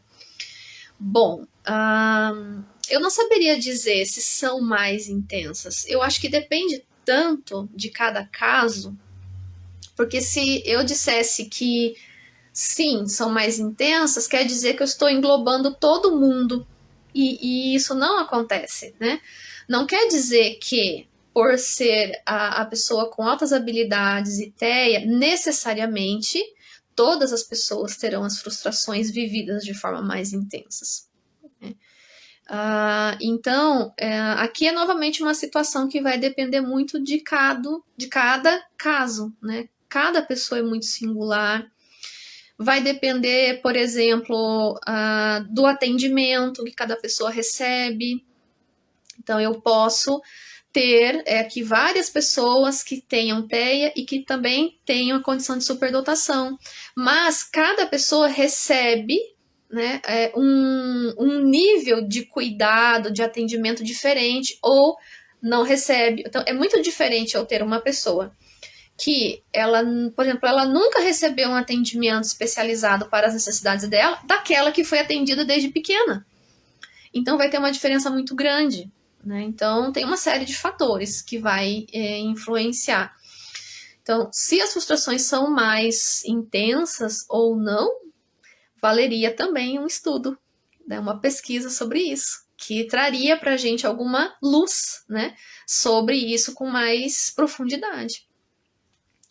Uma outra questão que estava no post aqui da live foi: como tudo é muito intenso, cria-se distorções até de si mesmo, né? E o quanto isso impacta na autoestima. Eu me recordo que essa foi uma questão bem assim, bem mais descrita, tá? Aqui eu só peguei o principal da questão para poder partilhar aqui com vocês, mas que se refere ao fato de imaginar muito, né, de ter uma imaginação muito intensa, e isso gerar distorções, né, ou seja, imaginar tanto que se distorce algumas coisas, e o quanto que isso pode impactar ou não. Bom, então, de fato, né, e esse impacto voltado a si próprio, né, aqui, especificando. Então, aqui se eu conseguir compreender a questão, ela se refere a, bom, vamos supor acontecer um evento X e essa pessoa, né, superdotada, com uma sobreestabilidade imaginativa muito alta e emocional também, né, e até as outras, ela compreende, ela percebe essa situação X de uma forma muito mais ampliada, né? E ao ponto dela imaginar coisas que às vezes podem de fato ter ocorrido e talvez até acrescentar outras que nem ocorreu daquele jeito exatamente, né? Ou seja, uma imaginação muito ampliada mesmo. Geralmente isso vem associado à questão emocional, né? Que é o fato, por exemplo, de uma pessoa superdotada sofrer demais por uma coisa que parece desse tamanho, né? Ou uma coisa que para as outras pessoas passou completamente despercebido, para aquela criança superdotada é um sofrimento absurdo, ela pode inclusive ter até crises emocionais, né? Às vezes por uma coisa que para outras crianças aquilo não foi nada demais, por exemplo. A mesma coisa para adultos, tá? Então, sim, é possível isso acontecer quando existe uma intensidade muito grande, né, de tudo isso, e pode impactar na autoestima a depender da situação, sim. Mas isso vai depender muito, né, de cada situação. Mas é possível que se impacte positiva ou negativamente, né, tanto para um lado, vamos dizer, quanto para o outro. E aqui, por fim, uma outra questão também que veio para mim foi como diferenciar, né, devaneios excessivos, né, de sobreexcitabilidade. Qual que é a diferença? Bom, a sobreexcitabilidade, como eu disse anteriormente, ela é um componente do nosso desenvolvimento e que ela pode se mostrar em diferentes níveis, inclusive em cada um dos seus tipos, né, dos seus 5 tipos. Aqui, um devaneio é uma expressão do imaginar. Então, existem várias formas, né, várias expressões do nosso ato de imaginar. Então, eu tenho o imaginar no devaneio, eu tenho o imaginar na fantasia, eu tenho o imaginar nos sonhos, eu estou falando aqui os oníricos, aquele que a gente sonha enquanto dorme. Eu tenho a própria imaginação, que aí ela é num nível muito mais consciente, né? Então, um devaneio é uma expressão de tudo isso. Se esse devaneio, né, ele é intenso, ou seja, eu tenho aí um organismo funcionando com muita intensidade, né? Na verdade, é isso que está acontecendo, tá? Em linhas aqui muito gerais também. Pessoal, eu só vou ver aqui novamente se teve mais alguma pergunta, se não, aí eu vou encerrando, ok? Que já estamos aqui um tanto adiantados com o nosso horário, né? Mas é um tema que suscita muitas coisas mesmo, né? Suscita muitas questões, né? Suscita aí muitas curiosidades, e isso é importante, né? A gente saber daquilo que faz parte da gente, ou faz parte de pessoas próximas, né? Dentro da nossa família, ou no nosso espaço de trabalho, principalmente aí para as educadoras, os educadores, os profissionais da saúde, né? Então, de fato, é um tema que muito instiga, né? A nossa curiosidade em relação a muitas coisas. Temos sim aqui uma questão. Existe sobreexcitabilidade sem crise? Apenas com empolgação, dificuldades em dormir, sem conseguir parar de falar? Sim, sim. Aqui, geralmente, a gente tende a enxergar as manifestações da sobreexcitabilidade quando elas trazem algum tipo de sofrimento, né? Mas, sim, existe muitas manifestações da sobreestabilidade que não gera necessariamente uma crise ou dificuldades, né? Isso vai depender do nível de desenvolvimento. Então, vou dar um exemplo aqui só para ilustrar, para não ficar tão vago. Quando eu falo da empatia, né, a empatia é um componente que tem uma relação muito direta com sobreestabilidade emocional, né? E a empatia, ela só surge em níveis mais avançados de desenvolvimento. Aqui, para usar a perspectiva do Dabrowski, né? Ele fala em níveis de desenvolvimento. Eu não adentrarei aqui especificamente nisso, em função já do nosso tempo e tudo mais, mas a empatia é algo que emerge num organismo que já está num nível um pouco mais avançado do seu desenvolvimento. Antes disso, não se observa, né, a presença da empatia. E tem uma relação muito direta com sobreestabilidade. Então, aqui só para dar um exemplo, né, de algo que está diretamente ligado com sobreestabilidade e que não necessariamente é uma dificuldade, né? Então, existem sim, né, muitas manifestações de sobreestabilidade e que não vêm acompanhada de crise, né, de modo algum. Aqui temos mais uma questão. Tem como tratar a sobreexcitabilidade do adulto superdotado com alguma medicação? Não, porque a sobreexcitabilidade, ela é parte do desenvolvimento, tá? Ou a solução é somente aprender a lidar? Sim. Sim, nós precisamos aprender a lidar. E em algumas situações, uma medicação pode ser um apoio, mas um apoio que aqui se refere a um suporte para que se possa criar recursos e lidar com quem nós somos, nesse ponto, né? Então, o que eu quero dizer? Por exemplo, se eu tenho um transtorno que se desenvolveu a partir da própria falta de atendimento adequado anteriormente, né? Ou por N situações da vida que foram ocorrendo e assim por diante. Então, digamos, eu vou falar aqui da depressão porque é uma coisa muito popularizada e fica mais fácil de compreender, né? Então, digamos que eu chego a uma determinada altura, né, da vida e desenvolvo um quadro de depressão, que é um transtorno de humor, né? E, então, a depender do nível desse transtorno, será necessário a entrada com medicação.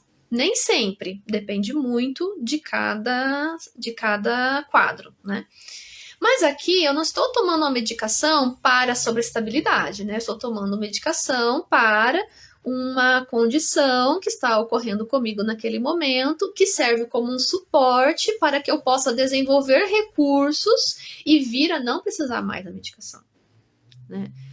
Nesse caso aqui em específico, com o exemplo que eu dei. Algumas outras situações da vida podem necessitar de uma medicação de mais longo prazo. Então, é tudo muito peculiar, muito singular de cada situação, né? Mas, para a sobreestabilidade, não tem como eu tomar alguma coisa. Ela é parte de mim. É como se eu fosse... Vou dar um exemplo aqui. Um outro exemplo, eu vou tomar aqui uma coisa bem visível, né? Eu tenho uma pele mais clara. Então, a minha pele é mais clara, isso faz com que eu tenha algumas questões, né? Por exemplo, se eu sair ao sol, isso vai me trazer aí alguns efeitos, né? Eu, pessoalmente, tem uma sensibilidade absurda em relação a calor, a sol. Se eu sair minimamente um pouquinho ao sol, eu já vou sentir. Então, isso é uma coisa que é minha. Eu não tenho como mudar essa minha sensibilidade na pele, né? Isso não vai mudar. Isso vai ser assim a minha vida toda. Posso tomar medidas de apoio? Posso. Eu posso sair com um chapéu, por sinal eu sempre saio, né? Eu sempre saio quando tem sol, né? Está o dia ensolarado. Eu posso usar um protetor, eu posso, enfim, usar uma camisa, eu posso sair de guarda-sol, enfim, eu posso tomar várias medidas de apoio. Isso vai me ajudar? Vai. Mas vai mudar o fato da minha pele ser sensível? Não.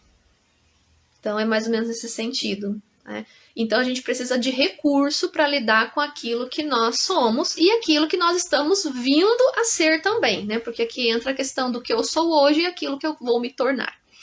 Então, eu posso vir a, por exemplo, bom, eu sei que eu sou uma pessoa que tem uma agitação interna muito grande. Se eu tomar um chá, por exemplo, me ajuda? Então eu tomo chá, por que não? Posso tomar um chá para me ajudar. Aqui só um exemplo. Mas isso vai fazer com que a minha sobreestabilidade deixe de existir? Não, não vai, mas vai me ajudar. E aqui eu acho que não é à toa que eu falei do chá, né? Porque, por exemplo, é muito comum que as pessoas superdotadas tenham dificuldades para dormir. Não são todas, tá? Mas é bastante comum. Por quê? A mente é difícil de parar para pegar no sono. Então, isso devido também ao nosso, geralmente, nível muito alto de metacognição e tudo mais. Então, eu estou no rol das pessoas superdotadas que têm dificuldade para dormir. Quando eu tomo um chá de camomila natural, me ajuda a dormir. Eu consigo aquietar um pouco mais para poder dormir. Aqui é um exemplo, né? Eu dei o exemplo da pele, mas agora estou dando o exemplo do chá. Então, eu diria que não é tratar a sobreexcitabilidade, mas é um suporte, é um apoio. E aí pode-se pensar em outros recursos de apoio, né, para melhorar a qualidade de vida e desenvolver recursos, né? Então, tomar um chá de camomila para dormir, se funciona, eu estou desenvolvendo recursos para lidar comigo, né? Ou aqui podem pensar qualquer outro tipo de recurso, qualquer outra coisa, né? Então, em questão de medicação, é a mesma coisa, é a mesma reflexão, né? Então, uma determinada medicação pode ajudar sem trazer prejuízos graves? Há que se ponderar, né? Aí o nível de ajuda disso ou de prejuízo disso a curto, médio, longo prazo, enfim, né? Tem todas essas questões, né? Então, a solução é aprender a lidar? Sim, né? Mas para isso é possível ter recurso. E recursos de N fontes, né? Vamos dizer assim, conforme as necessidades também de cada pessoa. Desde usar um chapéu num dia ensolarado, porque eu tenho uma supersensibilidade tátil, né, de pele, que tem a ver também com a minha sobreestabilidade, até tomar um chá de camomila natural, né? Porque se for aquele de saquinho de mercado não funciona, tem que ser o camomila natural mesmo, com mais propriedades, né? Químicas naturais, aí ajuda. Então, e assim a gente vai aprendendo a lidar com quem nós somos um pouquinho a cada dia durante toda a vida, né? Temos uma questão aqui que é a seguinte: quando a sobreestabilidade está muito alta, compromete os resultados da avaliação neuropsicológica? Com certeza. Com certeza. Compromete. Compromete qualquer avaliação, tá? Não só a neuropsicológica. Outras avaliações também. Outros tipos de avaliação, em qualquer contexto da vida. Compromete. Tá? Influencia, eu diria, né? Gera uma influência. Aqui temos mais uma pergunta: como podemos te procurar para atendimento? Deixa eu ver aqui o nome, Leia. Leia, você pode enviar uma mensagem para mim aqui no Instagram, lá pelo chat, tem, né, ali o chat privado. Você pode me mandar uma mensagem por ali, tá bom? Se você quiser entrar em contato comigo, ou ainda pode me mandar uma mensagem no meu WhatsApp. Tem o meu número de WhatsApp ali no Instagram também. Mas, de todo modo, eu posso deixá-lo aqui para você, tá? O DDD é 42 99913 3002. Esse é o meu número profissional, né, de trabalho. Pode me mandar uma mensagem por lá ou aqui pelo chat do Instagram, que eu vejo também, tá bom? Deixa eu ver, pessoal, se tem mais alguma coisa. Bom, sempre tem, né? Claro, sempre tem mais alguma coisa, mas eu quero dizer aqui de perguntas por hoje, né? Nesse sentido. Temos sim, mas uma questão que é assim. Tem algum livro ou material que fala especificamente sobre estabilidades? Tem em língua inglesa, tá? Em língua inglesa a gente já tem bastante material, eu posso dizer assim, em artigos científicos, tem também livros que tem capítulos, tem livros voltados também para isso. Em língua portuguesa, não tem ainda, mas vai ter este ano, tá? Este ano eu vou publicar um livro sobre isso, que já está em andamento de publicação, então será para o semestre que vem, tá? Agora de 2022, e que vai se chamar Introdução à Sobreexcitabilidade nas Altas Habilidades ou Superdotação. Então lá vai ter um aprofundamento maior sobre essas questões aqui que eu acabo trazendo e tratando nas lives, dialogando aqui nas lives, tá? Mas em língua inglesa você já encontra bastante coisa publicada. Deixa eu ver aqui se temos mais algo. Pessoal, estou aqui passando também o olhar pelos comentários e eu consigo realmente ler muito rápido, tá? Então eu vou passando e vou lendo. Então eu estou acompanhando aqui os comentários de vocês. Estou me atentando apenas às questões para aqui trazer, mas estou lendo os comentários, tá? Que vocês estão colocando. A Roberta perguntou o seguinte: Patrícia, qual a melhor forma de trabalhar a sobreestabilidade psicomotora? Bom, primeiro a gente precisa fazer um levantamento de como ela se mostra, né? De que forma ela se mostra, em que situações ela se mostra, em quais contextos, para então, a partir desse mapeamento, a gente ver qual vai ser a intervenção. Porque não tem uma intervenção única que vai servir para todo mundo do mesmo jeito. Porque vai depender da pessoa, né? Vai depender dos contextos em que isso se mostra. Então, qual a melhor forma de trabalhar? Primeiro, a gente precisa desses detalhes importantes, né? Para pensar em intervenção. E além disso, é preciso ver qual é a idade, né? A faixa etária muda. Então, é diferente eu fazer uma intervenção de uma criança de 3 anos para uma pessoa de 30 ou de 15. É muito diferente. Então, vai envolver a faixa etária, vai envolver o contexto em que ocorrem as manifestações, vai envolver a própria pessoa, ou seja, como aquela pessoa funciona. Aí a gente, pensando em tudo isso, aí que nós vamos ver, bom, então como que nós vamos trabalhar? Primeiro, é o levantamento de necessidades e o levantamento de um panorama geral de quando e como, né? Quando ocorre, como ocorre, né? No caso de que modo ocorre, para daí a gente poder ter um plano de ação, né? Vamos dizer assim. Bom, vamos ver se tem algo mais alguma questão, senão eu vou aqui encerrando. Bem, então chegamos ao final aqui da nossa conversa de hoje. Estamos aí realmente num tempo, né, bem considerável aqui, mas foi, acredito aí, um diálogo muito bacana, muito proveitoso, né? Para mim sempre é. Eu sempre aprendo muita coisa aqui conversando com vocês, né? Porque basicamente para mim isso aqui é uma conversa, né? É um diálogo. Eu sempre gosto muito de trazer pelo menos um texto, um artigo, mesmo que eu não fale tanto, que nem hoje, eu falei só um pouquinho ali desse artigo da Elizabeth Mika, mas eu gosto muito de trazer a ciência junto, né? A valorização da ciência, a valorização do trabalho dos colegas e das colegas também, mesmo que eu possa, às vezes, mencionar só um pedacinho daquele trabalho, Mas isso é importante, né? É valorização do tempo, da disponibilidade daquela pessoa ter feito aquilo para a gente poder ali pegar o artigo e ler, né? Então, quem tiver curiosidade em conhecer o trabalho dela, no post que eu fiz hoje tem a referência, tá? Então vocês podem pegar ali o nome do artigo e colocar no Google, vai aparecer, ali em primeiro momento já vai aparecer o trabalho dela. O trabalho dela é gratuito para baixar, então o acesso é livre, tá bom? Então, pessoal, muito obrigada, tá, pela presença e pela conversa, pelo papo.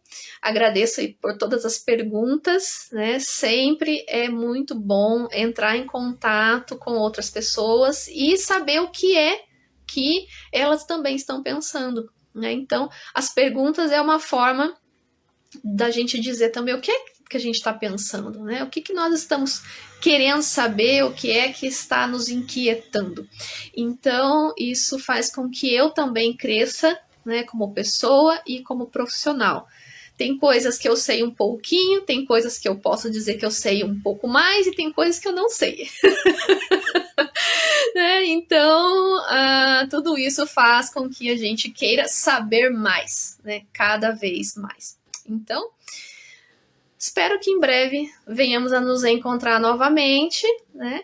E aqui, para quem tiver vontade, interesse em conhecer um pouco mais acerca sobre estabilidade, eu quero deixar um último aqui, um recadinho mesmo. Eu estou agora, para o semestre que vem, enfim, agora, né? Estamos no final de junho e ali em julho, já vamos ter a terceira turma do curso de sobreexcitabilidade nas altas habilidades. Então, é a terceira turma porque já foi feito esse curso o ano passado e o ano retrasado. Se alguém quiser conhecer, tiver interesse em se aprofundar mais, tem essa possibilidade, tá? Vocês podem visitar ali o link do curso está na minha bio do Instagram. Então, enquanto estiver a inscrição aberta, o link estará lá. Então, se alguém quiser dar uma olhada, tiver curiosidade em dar uma olhada no curso e, quem sabe, quiser também fazê-lo para aprofundamento, fica o convite, tá bom? Então, pessoal, uma ótima noite para vocês, né? Ó, um beijo. E a gente continua falando de superdotação e continua falando de sobreestabilidade, de Dabrowski e de desenvolvimento humano.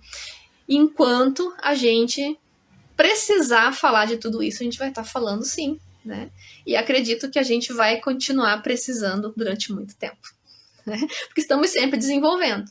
Então, vamos precisar falar disso ainda, acredito eu, por toda a vida, né? Afinal, estamos sempre crescendo. E isso é uma coisa muito boa. Então, pessoal, um grande abraço e nós nos reencontramos muito em breve novamente, tá bom? Tchau, tchau!